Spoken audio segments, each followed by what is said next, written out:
শীতের সন্ধ্যাবেলায় এরকম যদি গরম গরম বেগুনি হয় আর সাথে যদি মুড়ি হয় আর 1 কাপ সাথে যদি চা হয়, তাহলে তো আর বলাই যাবে না। নমস্কার বন্ধুরা, চলে এসেছি আজ একটা নতুন রেসিপি নিয়ে। আজ আমি বানাবো বেগুনি। একদম পারফেক্ট ভাবে বেগুনি বানিয়ে দেখাবো। খাবার সোডা এবং চালের গুঁড়ো ছাড়া কিভাবে মচমচে এবং পারফেক্ট বেগুনি বাড়িতে বানানো যায় সেটাই আজ আমি দেখাবো। তাহলে চলুন শুরু করা যাক। এখানে একটা বড় সাইজের বেগুন নিয়েছি আর বেগুনটাকে ধুয়ে পরিষ্কার করে নিয়েছি। প্রথমে বেগুনকে আমি কেটে নেব। বটি নিয়ে নিয়েছি আর বটি দিয়ে এরকম বেগুনের মুখটাকে প্রথমে কেটে নিচ্ছি, তারপরে এটাকে ফেলে দেবো, এটা আর লাগবে না। এবার বেগুনটাকে সরু সরু করে আমি কেটে নেবো, একদম পাতলা পাতলা পিস করে কেটে নিতে হবে।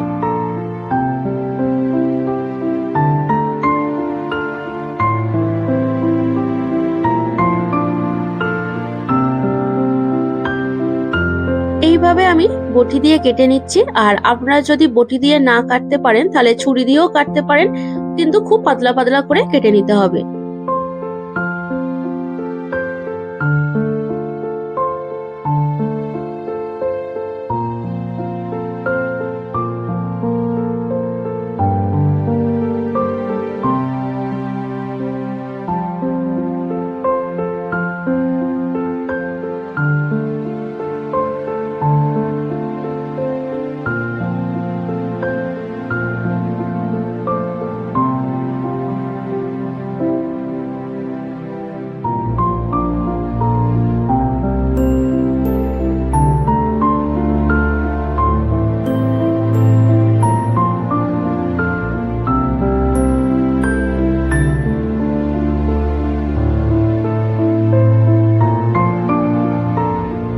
এইভাবে বেগুনগুলোকে পাতলা পাতলা করে কেটে নিয়েছি।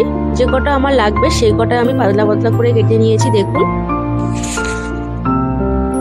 এই বেগুনের মধ্যে দিয়ে দেব নুন, আর নুন দিয়ে বেগুনকে ভালো করে মাখিয়ে নিতে হবে। তাহলে বেগুনের মধ্যে কিন্তু নুনটা আগে থেকেই ঢুকে যাবে আর খেতেও কিন্তু দারুণ লাগবে।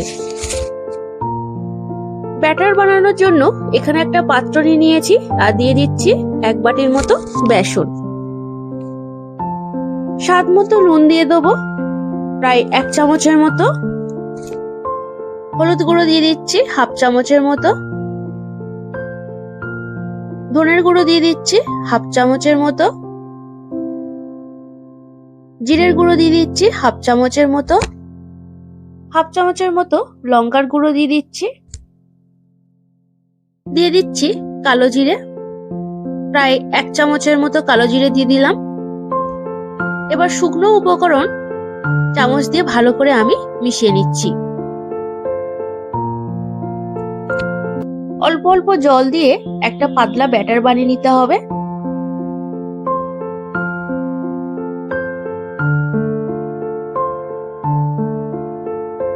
প্রথমে বেশি জল দেওয়ার দরকার নেই, অল্প অল্প দিয়ে তারপরে কিন্তু ব্যাটারটা বানাবেন।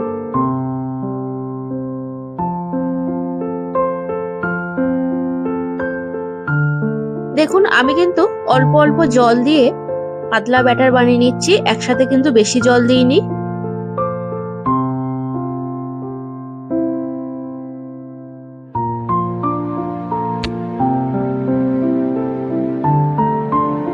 আপনারা যদি চামচ দিয়ে না ফেটতে পারেন তাহলে কিন্তু হাত দিয়ে ভালোভাবে ফেটে নেবেন।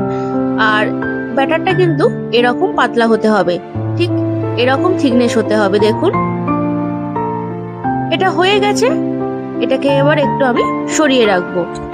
কড়াই বসিয়ে দিয়েছি আর গ্যাসটাকে অন করে দিয়েছি। কড়াইটা গরম হয়ে গেছে, দিয়ে দিচ্ছি সাদা তেল। তেলটা গরম হয়ে গেছে আর এই গরম তেল যে ব্যাটারটা বানিয়ে রেখেছি তার মধ্যে আমি দিয়ে দিচ্ছি। বেশি দেওয়ার দরকার নেই, 2 চামচ বা 1 চামচের মতো দিয়ে দিলেই হবে। আবার ব্যাটারটাকে ভালো করে আমি চামচ দিয়ে ফেটিয়ে নিচ্ছি। তেলটা গরম হয়ে গেছে, এবার একটা করে বেগুন ব্যাটারের মধ্যে দিয়ে এই তেলের মধ্যে আমি ছেড়ে দেব। আর আমি কিন্তু ব্যাটারের মধ্যে কোনো খাবার সোডা বা চালের গুঁড়ো কোনো কিছুই দিইনি। ঠিক এইভাবে নিয়ে আস্তে আস্তে ছেড়ে দিতে হবে। আর তেলটা কিন্তু অনেকটাই গরম হয়ে গেছে।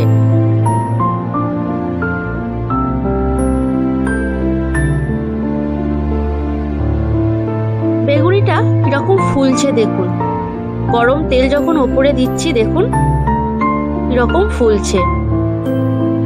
পুরো কড়ার থেকে কিন্তু বেগুনিটা বড় হয়ে গেছে। আস্তে আস্তে উল্টে পাল্টে ভালো করে বেগুনিটাকে ভেজে নিতে হবে। আর এরকম বেগুনি কার না খেতে ভালো লাগে।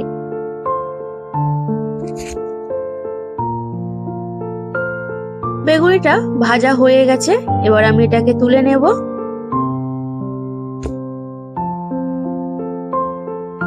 এইভাবে আমি সমস্ত বেগুনিগুলোকে ভেজে নেব।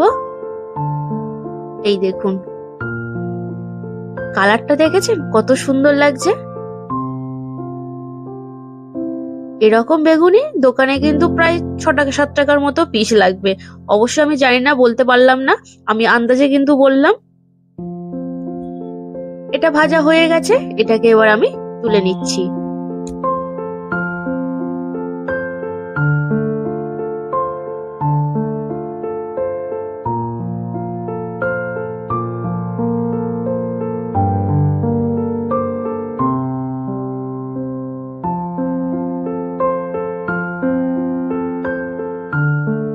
এইভাবে আমি সমস্ত বেগুনিগুলোকে ভেজে নিয়েছি।